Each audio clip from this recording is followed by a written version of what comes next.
Hello friends, welcome to Tamil computers. இன்றைக்கி நம்ம சேனலில் உங்களுக்கான ஒரு சூப்பரான வீடியோவோட தான் நான் வந்திருக்கேன். என்ன வீடியோ அப்படின்னு சொல்லி கேட்டிங்கன்னா நீங்களே பாருங்கள். ஸோ ஒரே லேப்டாப் தான் நான் யூஸ் பண்ணிகிட்ருக்கேன். ஸோ ஒரே லேப்டாப்பில் நான் வந்து டூயல் ஸ்க்ரீன் வந்து ரன் பண்ணிகிட்ருக்கேன். ஒன்றில் வந்து நான் வீடியோ பார்த்துட்ருக்கேன், அனதர் ஒன்றில் வந்து நான் வந்து ஒர்க் பண்ணுற மாதிரி ஒரு மோடு வந்து நான் ஓப்பன் பண்ணி வச்சுருக்கேன். ஸோ ஒரே லேப்டாப்பில் நம்ம எப்படி இதை வந்து செய்கிறது அப்படிங்கிற பற்றி தான் இந்த வீடியோவில் நம்ம ஃபுல்லாக பார்க்க போகிறோம். ஸோ இந்த வீடியோ ஃபுல்லாக ஸ்கிப் பண்ணாமல் பாருங்கள், அப்போ தான் நான் சொல்லக்கூடிய விஷயங்களும் புரிய வரும். அது மட்டும் இல்லாமல் நம்ம சேனலுக்கு நீங்கள் புதுசாக இருந்தீங்கன்னா நம்ம சேனலை மறக்காமல் சப்ஸ்கிரைப் பண்ணிக்கோங்க. நம்ம சேனலோட டெலிகிராம் குரூப் லிங்க் வந்து கீழே டிஸ்கிரிப்ஷனில் கொடுக்குறேன், மறக்காமல் அந்த லிங்கை கிளிக் பண்ணி எல்லோரும் ஜாயின் பண்ணிக்கோங்க. இப்போ வாங்க ஃப்ரெண்ட்ஸ், நம்ம வீடியோக்குள்ளே போகலாம். ஸோ இப்போ நம்ம பார்த்துட்ருக்க இந்த ஸ்க்ரீனுக்கு பேர் வந்து டூப்ளிகேட் ஸ்க்ரீன். ஸோ பார்த்திங்கன்னா இந்த விண்டோவில் நம்ம வந்து என்ன பண்ணுறோமோ அது வந்து இந்த விண்டோலையுமே தெரியும். இதான் வந்து டிஃபால்ட்டாக எல்லாருமே லேப்டாப்பில் நம்ம வந்து கனெக்ட் பண்ணும்போது நடக்கும். ஃபஸ்ட்டு இந்த ப்ராசஸ் நம்ம வந்து செய்கிறதுக்கு முன்னாடி நம்மளோட லேப்டாப்பில் இந்த மாதிரி VGA போர்ட் இருக்கும். சைடில் திருப்பி பார்த்தீங்கன்னா தெரியும். ஸோ இந்த VGA போர்ட் அல்லது HDMI போர்ட் இருக்கும். HDMI போர்ட்டுங்கிறது இந்த இங்கே இருக்குது பார்த்தீங்களா, இதுதான் HDMI போர்ட். ஸோ இந்த போர்ட் இல்லைனா இந்த VGA போர்ட்டில் வந்து நம்ம வந்து டூப்ளிகேட் டிஸ்பிளே, அதாவது வந்து செகண்டரி டிஸ்பிளே வந்து நம்ம கனெக்ட் பண்ணியிருக்கணும். ஸோ கனெக்ட் பண்ணோம் அப்படின்னா டிஃபால்ட்டாக வந்து இந்த டூப்ளிகேட் டிஸ்பிளே தான் வந்து ரன் ஆகும். ஸோ டூப்ளிகேட் டிஸ்பிளே அப்படிங்கிறது நம்ம இந்த சிஸ்டமில் என்ன ப்ராசஸ் பண்ணுறோமோ அது வந்து இங்கே வரும். ஸோ ஃபார் எக்ஸாம்பிள் நான் இங்கே வந்து ஒரு வீடியோ ப்ளே பண்ணுறேன். ஸோ இந்த வீடியோ நான் உங்களுக்காக ப்ளே பண்ணும்போது ரெண்டு ஸ்க்ரீன்லேயும் பார்த்தீங்கன்னா அட் அ டைமில் வந்து நான் இந்த ஸ்க்ரீனில் என்ன பண்ணுறேனோ அதான் வந்து இங்கேயும் ப்ராசஸ் ஆகும். ஸோ இங்கே மினிமைஸ் பண்ணால் மினிமைஸ் ஆகும், மேக்ஸிமைஸ் பண்ணால் மேக்ஸிமைஸ் ஆகும்.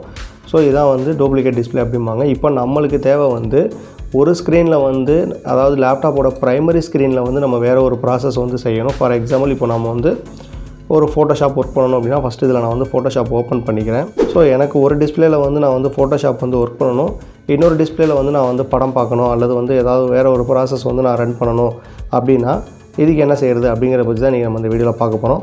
ஸோ ஒன்றுமே இல்லை, ஒரு சின்ன செட்டிங் மட்டும் தான் பண்ண போகிறோம். எந்த ஒரு அடிஷ்னலாக எந்த ஒரு சாஃப்ட்வேரோ எதுவுமே நம்ம வந்து யூஸ் பண்ண போகிறது கிடையாது. ஸோ வந்து நம்ம வந்து ஒன்லி ஒரு சின்ன செட்டிங் மட்டும் தான் பண்ண போகிறோம். ஸோ இந்த இடத்துல பார்த்தீங்கன்னா ஜஸ்ட் ரைட் கிளிக் பண்ணுங்கள்.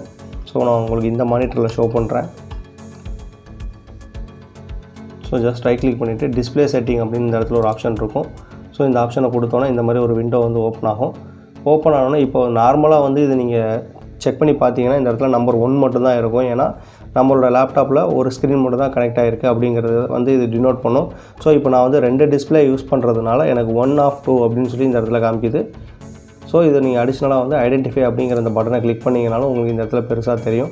ஸோ இந்த லேப்டாப்பில் வந்து 2 டிஸ்பிளே கனெக்ட் ஆகிருக்கு அப்படிங்கிறத இது வந்து டினோட் பண்ணுது. ஸோ இன்னும் கொஞ்சம் கீழே வந்து பார்த்தீங்கன்னா இந்த இடத்துல மல்டிபிள் டிஸ்பிளே அப்படின்னு சொல்லிட்டு ஒரு ஆப்ஷன்ஸ் இருக்கும்.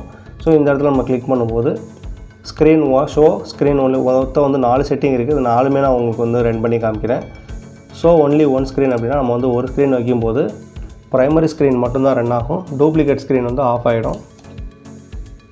ஸோ உங்களுக்கு இங்கே பார்த்தீங்கன்னால தெரியும், டூப்ளிகேட் ஸ்க்ரீன் வந்து, அதாவது செகண்டரி ஸ்க்ரீன் வந்து ஆஃப் ஆகிடுச்சு, ப்ரைமரி ஸ்க்ரீன் மட்டும்தான் ரன் ஆகிட்டுருக்கு.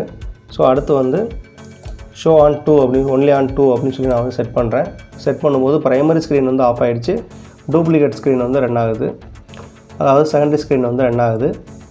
ஸோ ப்ரைமரி ஸ்க்ரீன் ஆஃப் ஆகிடுச்சு, செகண்டரி ஸ்க்ரீன் வந்து ரன் ஆகிட்டுருக்கு. இப்போ நம்ம அடுத்தது இதில் ஒரு செட்டப் இருக்குது, இதான் நம்ம இப்போ பண்ண போகிறோம். ரொம்ப முக்கியமான செட்டப் இதுதான். ஸோ இந்த இடத்துல பார்த்தீங்கன்னா எக்ஸ்டெண்ட் திஸ் டிஸ்பிளே அப்படின்னு சொல்லியிருக்கு. இந்த ஆப்ஷன் நம்ம கொடுக்கும்போது என்ன ஆகுதுன்னு பாருங்கள். இந்த இடத்துல தனியாக வந்து ஒரு ஸ்டார்ட் மெனு வந்துருச்சு, இந்த இடத்துல தனியாக வந்து ஒரு ஸ்டார்ட் மெனு வந்துருச்சு. ஸோ டிஸ்பிளே வந்து எக்ஸ்டெண்ட் ஆகிடுச்சு. ஸோ இப்போ நான் இந்த இடத்துல ஸ்டார்ட் மெனு கிளிக் பண்ணேன்னா அது வந்து செகண்டரி டிஸ்பிளேயில் மட்டும்தான் வரும், ப்ரைமரி டிஸ்பிளேயில் வராது. அஸ் வெல் அஸ் இந்த இடத்துல நான் ஸ்டார்ட் மெனு கிளிக் பண்ணேன்னா இது வந்து ப்ரைமரி டிஸ்பிளேயில் தான் வரும், செகண்டரி டிஸ்பிளேயில் வராது. ஸோ இதான் வந்து எக்ஸ்டர்ன் ஆப்ஷன். ஸோ இப்போ நான் என்ன பண்ண போகிறேன், இந்த இடத்துல வந்து ஃபோட்டோஷாப் ஓப்பன் பண்ணி வச்சுருக்கேன். இப்போ நான் இந்த இடத்துல வந்து ஒரு வீடியோ ப்ளே பண்ண போகிறேன். ஜஸ்ட் இந்த மானிட்டருக்கும் இந்த மானிட்டருக்கும் எப்படி வர்றதுன்னா மவுஸை மட்டும் தான் நம்ம ட்ராக் பண்ண போகிறோம். ஸோ மவுஸை நம்ம நகர்த்தும் போது மவுஸ் ஆக்டிவிட்டியை கவனிச்சிங்கன்னா உங்களுக்கே தெரியும். ஸோ நான் மவுஸை தான் வந்து ட்ராக் பண்ணுறேன். ட்ராக் பண்ண என்னால் இந்த டிஸ்பிளேக்கும் இந்த டிஸ்பிளேக்கும் வந்து வர முடியுது. ஸோ இப்போ நம்ம வந்து இதில் வந்து ஒரு வீடியோ ப்ளே பண்ணலாம். ஸோ அதுவும் இங்கே தான் ஷோ ஆகுது. இதை ஜஸ்ட்டு வந்து இந்த மவுஸை பிடிச்சி இழுத்துட்டு வந்து இதுக்குள்ளே விட்டுட்டோம் அப்படின்னா இங்கே பார்த்தீங்கன்னா உங்களுக்கே தெரியும், இதில் ஹாஃப் டிஸ்பிளே, இதில் ஹாஃப் டிஸ்பிளே தெரியுது. இப்படியே கூட நீங்கள் வந்து ப்ளே பண்ணி பார்க்கலாம். ஸோ இப்போ இதில் பாதி தெரியுது. இதை நம்ம எடுத்துகிட்டு வந்து ஃபுல்லாக விட்டுட்டோம்னா இங்கே வந்து நம்மளுக்கு இந்த வீடியோ வந்து ஷோ ஆகும். ஸோ இதை ஃபுல் ஸ்க்ரீனில் வச்சிட்டிங்கன்னா இங்கே பாட்டுக்கு இந்த வீடியோ ப்ளே ஆகிட்ருக்கும், நம்ம பாட்டுக்கு இந்த இடத்துல வந்து வேறு ஒரு ஆப்ஷன் நம்ம வந்து ஒர்க் பண்ணிக்கலாம். ஸோ இங்கே பாட்டுக்கு வீடியோ ப்ளே ஆகிட்டே இருக்குது, நம்ம பாட்டுக்கு இங்கே வந்து வேறு ஒரு ஒர்க்கை வந்து இந்த டிஸ்பிளேயில் பார்க்கலாம். ஸோ இப்படி தான் வந்து இதை ரன் பண்ணுறது. இதுக்கு வேறு எந்த ஒரு அடிஷ்னலான சாஃப்ட்வேர் எதுவுமே தேவை கிடையாது. விண்டோஸ் 10ல் இது வந்து ரொம்பவே அழகாக ரன் ஆகுது. ஸோ நீங்கள் ட்ரை பண்ணிங்கன்னா கீழே இருக்க கமெண்ட் செக்ஷனில் மறக்காமல் சொல்லுங்கள். ஸோ இந்த வீடியோ கண்டிப்பாக உங்கள் எல்லாருக்கும் யூஸ்ஃபுல்லாக இருக்கும்னு நான் நம்புகிறேன். இந்த வீடியோ உங்களுக்கு பிடிச்சிருந்தா ஒரு லைக் பண்ணிவிடுங்க, உங்களோட ஃப்ரெண்ட்ஸுக்கும் ஷேர் பண்ணிவிடுங்க, உங்களோட கருத்துக்களை கீழே மறக்காமல் கமெண்ட் செக்ஷனில் சொல்லுங்கள். இது போன்ற வீடியோஸ்க்கு நம்மளோட சேனலை மறக்காமல் சப்ஸ்கிரைப் பண்ணிக்கோங்க. சப்ஸ்கிரைப் பண்ணும்போது பக்கத்தில் இருக்கிற பெல் ஐக்கானை ப்ரெஸ் பண்ணி ஆளுங்கிற ஆப்ஷன் வச்சுக்கோங்க. அப்போ தான் நான் போடக்கூடிய வீடியோ அப்டேட்ஸ் ஒவ்வொன்றும் உங்களை தேடி உங்கள் மொபைலுக்கே வரும். ஓகே ஃப்ரெண்ட்ஸ், அடுத்து இது போன்ற சூப்பரான வீடியோவோட உங்களை வந்து நான் மீட் பண்ணுறேன். அது வரைக்கும் தேங்க்யூ, பாய்.